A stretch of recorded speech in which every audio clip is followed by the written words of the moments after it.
সেই পুরনো 50 টাকা নোটের উপরে যে বাঘা মসজিদ, এই বাঘাতে খুব বিশাল মেলা হতো।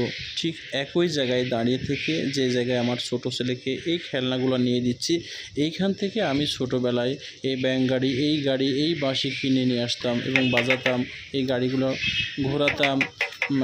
ঠিক একই জায়গায় থেকে আজ আমার ছোট ছেলেকে ওই একই ঢঙ্গের গাড়ি নিয়ে দিলাম।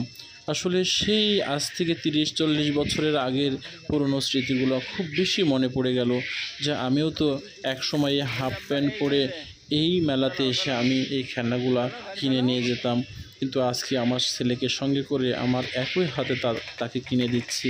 আসলে একদিন আমি থাকবো না, কিন্তু এই মেলায় এই বাঘা থাকবে। এখানে আমার নাতিপুতিরা এসে আমি যেদিন থাকবো না, তারাও এভাবে হয়তো বা কিনবে।